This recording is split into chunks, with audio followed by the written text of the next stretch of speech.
El filósofo argentino José Ingenieros ve el antecedente del emersonismo en la evolución práctica del puritanismo en Nueva Inglaterra, cuyo celo religioso se decantó por el sentido cívico hacia el cumplimiento de los deberes del individuo para con la sociedad.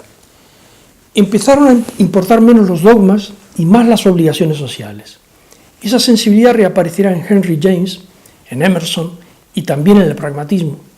Como escribió José Ingenieros, crece de día en día la desconfianza hacia los dogmatismos tradicionales que el mundo feudal legó a las sociedades modernas, en una época que hace una apuesta original.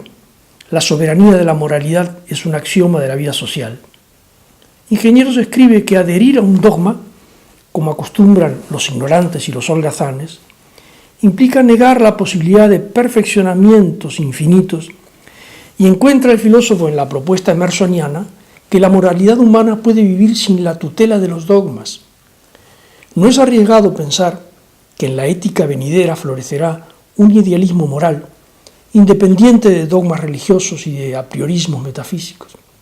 Dice Ingenieros que los ideales de perfección, fundados en la experiencia social y evolutivos como ella misma, constituirán la íntima trabazón de una doctrina de la perfectibilidad indefinida, propicia a todas las posibilidades de enaltecimiento humano. En 1772, el presidente del Colegio de Harvard declaró que no debía imponerse ningún credo, ninguna profesión de fe en la institución, y como pastor se negó a predicar sobre la Trinidad. Poco a poco, muchas iglesias empezaron a declararse unitarias, y en 1815, cuando se produjo la controversia sobre la Trinidad, relata José Ingenieros, se vio que la mayoría de los pastores no creían en la divinidad de Cristo y se confesaban liberales sin que ello fuera en menoscabo de su comportamiento moral. El filósofo argentino describe la atmósfera cultural impulsada por el unitarismo, cuyo único dogma era no tener ninguno, y en ese ambiente espiritual se formó Emerson, que tuvo la mayor de las virtudes intelectuales, la lealtad para consigo mismo, y que no tenía la docilidad necesaria para acatar dogmas. Ingeniero recuerda que Emerson, pastor de una iglesia que ya no aceptaba la divinidad de Cristo, notó que su conciencia le impedía mantener la ceremonia de la comunión, que le parecía absurda, y en 1832 devolvió a sus feligreses el ministerio que le habían confiado. El filósofo argentino observa que a los católicos les llama la atención que algunas iglesias cristianas nieguen la divinidad de Cristo, aunque eso es lo más natural, porque los dogmas son el resultado de una lenta elaboración en el seno de las iglesias, instituciones que, comprometidas por sus contradicciones, eligen como verdaderas las más adaptadas a las creencias e intereses del momento. Y añade el filósofo argentino que la primitiva tradición apostólica tampoco mantuvo una suposición acerca de la divinidad de Jesús, y que los unitarios tampoco aceptan el dogma de la Trinidad impuesto siglos después por San Agustín. Escribe Ingenieros que la singular interpretación de tres personas distintas constituyendo un solo Dios verdadero, en que nunca pensó Jesús ni los primeros cristianos, fue repetidas veces negada en la Edad Media por teólogos y obispos, recrudeciendo esa herejía en la época de la Reforma. La Reforma costó la vida a Miguel Servet, que escapando de la persecución católica fue a morir en los quemaderos calvinistas.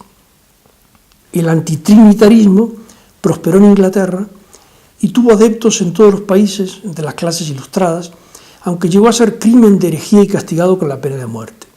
En esa línea estaban Ralph Waldo Emerson y William Henry Channing, ministro de la Iglesia Unitaria de Boston, que consideraba irrelevante la doctrina de la Trinidad, que no tenía en cuenta en su actividad como predicador. En cuanto a Emerson, como dice el filósofo argentino, era un espíritu práctico, y las disputas doctrinales le eran ajenas porque le parecían meros disfraces políticos. Entendía que la verdad, como expresión abstracta de todas las verdades, está en formación, incesante. Es un interminable gerundio que acompaña a las generaciones y a las sociedades en un esfuerzo de búsqueda y de perfección que no termina nunca, y en el que los dogmas no solo no ayudan, obstaculizan. Por eso predicaba una educación moral autónoma de todo dogma religioso. En definitiva, los dogmas no son más que las opiniones que han prevalecido, tratándose en realidad de meras ficciones y no sucedidos históricos, es decir, no acontecimientos que hayan tenido lugar en la historia, sino decisiones ejecutadas arbitrariamente sobre contenidos psíquicos sin correspondencia ninguna con la realidad. Refiriéndose al perfil intelectual de Ingenieros, Terán escribe: «Es propio de mentes primitivas toda moral cimentada en superstición y dogmatismos. En cada momento y lugar la realidad varía. Con esta variación se desplaza el punto de referencia de los ideales. Nacen y mueren, convergen o se excluyen, palidecen o se acentúan, están vivos, como los cerebros en que germinan o arraigan en un proceso sin fin. No habiendo un esquema final e insuperable de perfección, tampoco lo hay de los ideales humanos. Se forman por cambio incesante». Ingenieros escribe que la subordinación de la moralidad a los dogmas que suelen complicarla es un obstáculo constante al libre desenvolvimiento de nuestra experiencia moral. Emerson no era filósofo, y sus textos, con sus debilidades y contradicciones, son fuente de reflexiones sobre la ética, independiente de todo dogmatismo teológico, pues la moralidad se concibe como un resultado espontáneo de la naturaleza y de la vida en sociedad.